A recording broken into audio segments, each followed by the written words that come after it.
Méditons avec le pasteur Ertis. Méditons avec le pasteur Ertis. Mercredi le 3 juin, Actes des Apôtres 37 à 47. Nous terminons le chapitre 2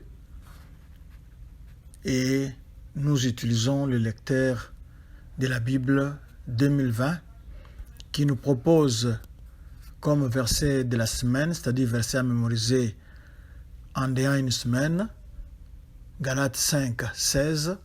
Je dis donc, marchez selon l'esprit et vous n'accomplirez pas les désirs de la chair. Galates 5, 16. Dans ce texte, c'est Pierre qui exhorte son auditoire à se repentir et à être baptisé. Et c'était une prédication extraordinaire, remplie avec la puissance et l'onction du Saint-Esprit. Et à peu près 3000 personnes avaient donné leur vie au Seigneur. Prions. Seigneur, nous te bénissons, toi qui veux bien nous révéler le secret de l'Église primitive. Nous voulons aborder ce texte avec l'onction du Saint-Esprit pour que nous puissions l'appliquer dans nos vies, nous puissions l'appliquer dans nos églises, nous puissions l'appliquer dans nos groupes et communautés pour ta gloire. Remplis-nous du Saint-Esprit au nom de Jésus-Christ. Amen. Shalom bien-aimés, nous vous saluons dans le puissant nom de notre Seigneur et Sauveur Jésus-Christ. Nous allons commencer au verset 37 où on nous dit que les gens, la foule qui avait accouru à cause de l'événement créé par la venue du Saint-Esprit, cette foule-là, après avoir entendu le discours de Pierre, ils ont été touchés. C'était un discours fait avec l'onction du Saint-Esprit.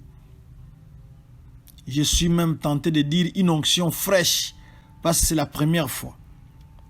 Et ces gens ont été mis devant les responsabilités et il y avait une question essentielle, une question pertinente qu'ils ont posée. Hommes frères, que ferons-nous? Une question très importante.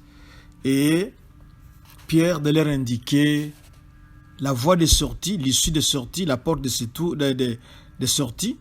Pierre leur dit au verset 38, « Répentez-vous et que chacun de vous soit baptisé au nom de Jésus-Christ à cause du pardon de vos péchés et vous recevrez les dons du Saint-Esprit. » Répentez-vous, se repentir, c'est changer de direction, changer d'esprit. Vous aviez une certaine direction que vous suiviez dans votre vie, mais pour le moment, vous devez changer de direction. Et changer de direction ne suffit pas, mais il faut surtout vous tourner vers Jésus-Christ. Vous changez de direction, vous changez d'orientation et vous vous tournez vers Jésus-Christ. Soulignons aussi que le baptême ne sauve pas. D'abord, il y a eu repentance, on reçoit Jésus-Christ et ensuite, on vient montrer, c'est ça le signe du baptême, un signe extérieur, on montre que maintenant, on est en union avec Jésus-Christ. Et quand on a reçu Jésus-Christ, quand on s'est repenti, on a changé de voie, on a reçu Jésus-Christ, alors le Saint-Esprit viendra faire sa demeure en vous, parce que vous devenez le temple du Saint-Esprit, un temple qui a été lavé, régénéré, alors le Saint-Esprit vient habiter en vous. La promesse existe là depuis longtemps, c'est au verset 39. Pour les Juifs qui étaient présents ces jours-là, pour leurs enfants, et pour nous qui sommes au loin, nous qui sommes en train de parler plus de 2000 ans plus tard, la promesse aussi était pour nous et pour les autres qui vont aussi se convertir. Et nous sommes au verset 40. L'apôtre Paul avait continué par d'autres paroles pour les pousser à la repentance. Et nous voyons ici l'action du Saint-Esprit dont l'un des rôles était de convaincre du péché. Ces gens n'ont pas simplement écouté comme ça, mais ils ont écouté les discours de Pierre, leur cœur a été touché, ils ont été convaincus de péché, et le verset 41 nous dit que ce jour-là, plusieurs avaient accepté la parole de Dieu et ils étaient baptisés. Nous répétons, ce n'est pas le baptême qui précède, mais c'est recevoir d'abord Jésus-Christ.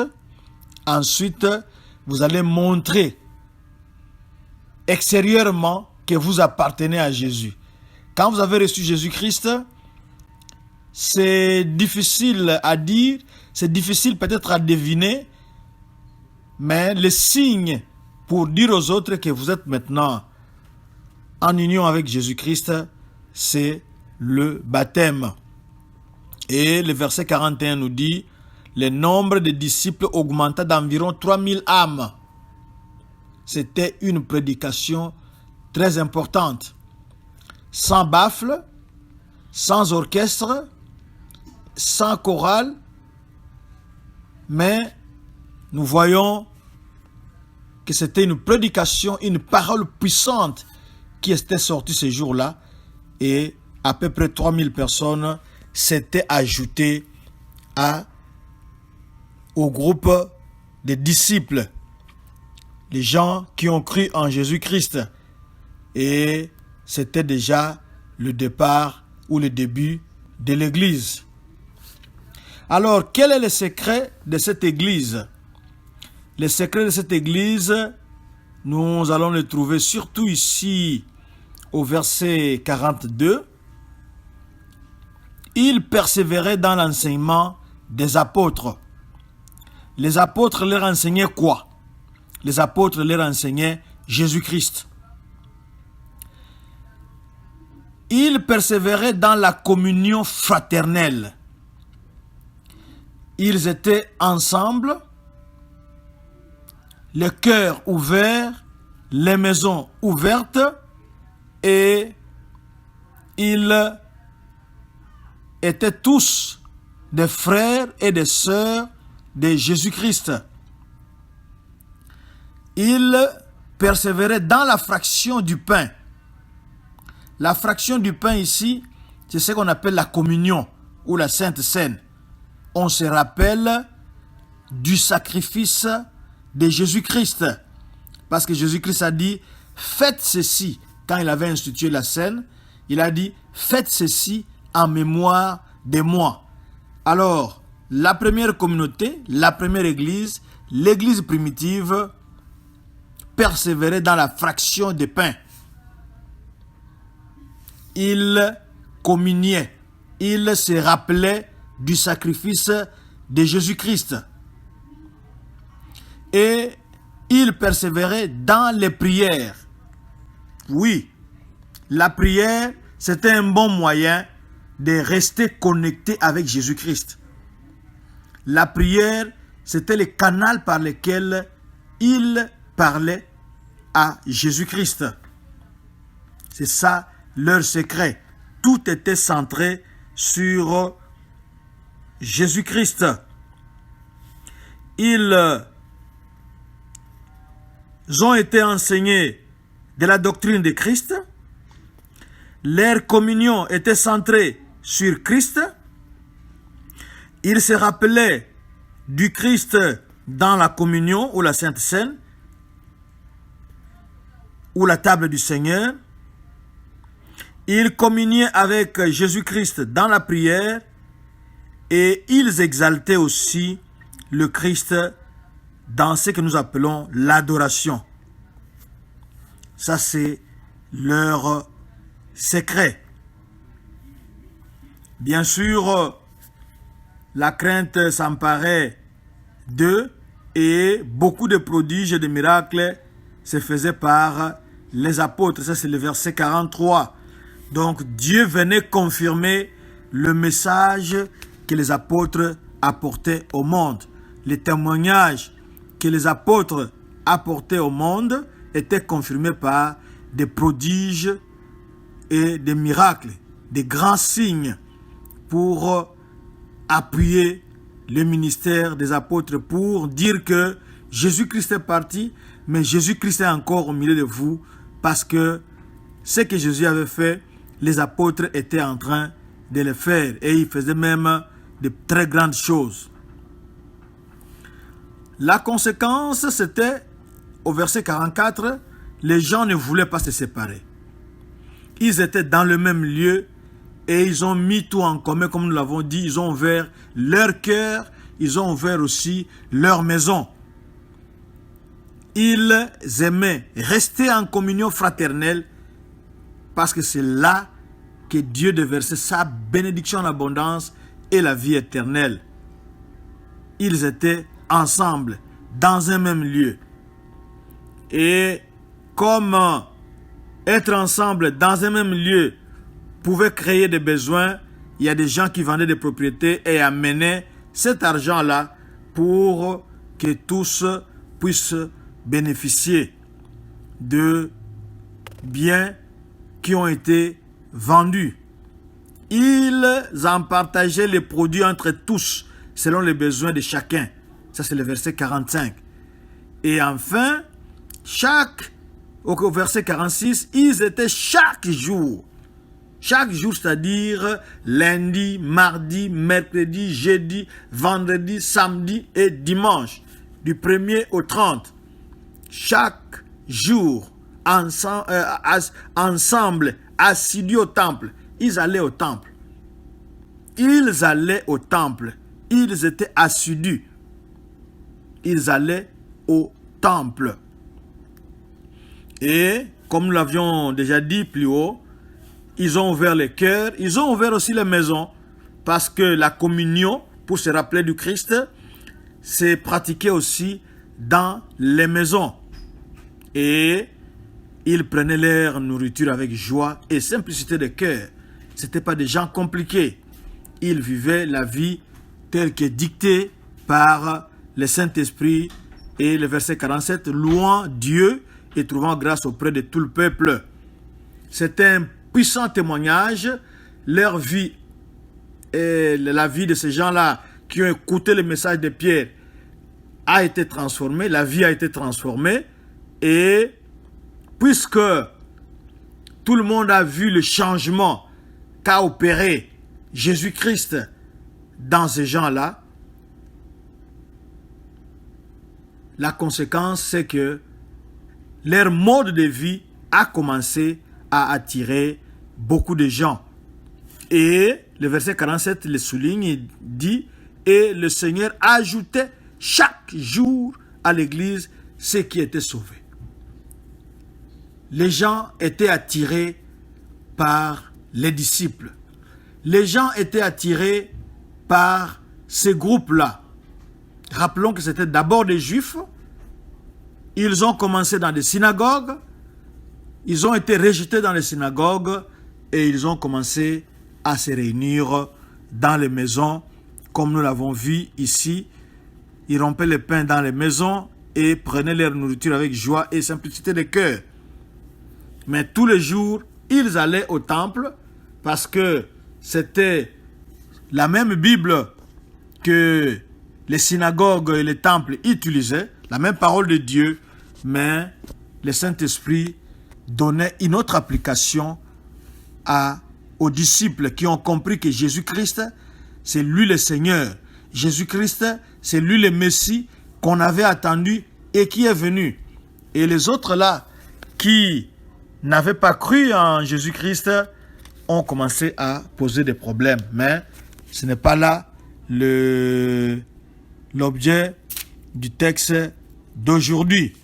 Le puissant témoignage de leur vie, non seulement ils ont parlé, mais leur vie aussi en témoignait, qu'ils sont changés, que le Saint-Esprit les a touchés, que Jésus les a transformés. Alors les autres sont venus agrandir les rangs des disciples. Quelle bonne chose, que Dieu soit loué. Nous allons prier. Seigneur, nous te bénissons. Merci de nous avoir révélé ces secrets. Nous t'exaltons, nous te louons. Merci de nous avoir transformés.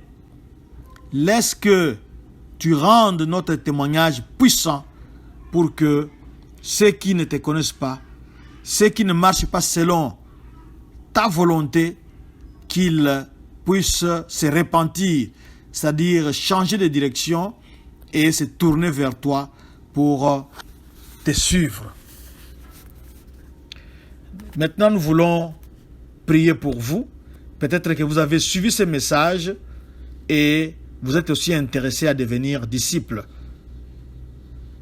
Nous vous disons que vous pouvez répéter cette prière après nous. C'est votre prière, mais nous sommes là juste pour vous aider. Seigneur Jésus, je crois que tu es venu de Dieu. Tu as marché sur cette terre sans péché.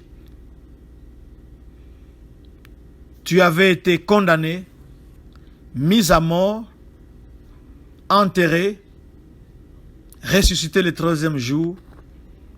Tu avais pris ma place pour que moi, qui ai péché et qui méritais cette mort 1000 fois, que je sois sauvé.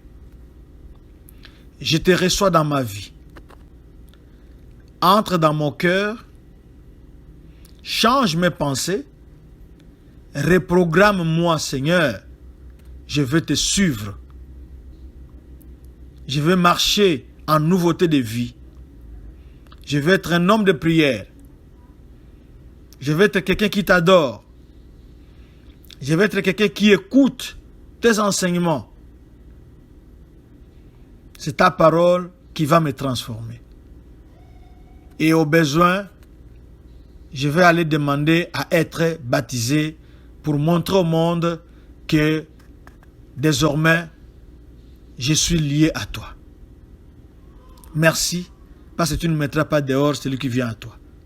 Que la gloire te revienne. Amen. Retrouvez cette méditation sur www.églisedoxadeo.com ou sur notre page Facebook Doxadeo Lushi ou bien sur Twitter ou YouTube Doxadeo Lubumbashi. Shalom, shalom et que Dieu vous bénisse. À Dieu seul soit la gloire.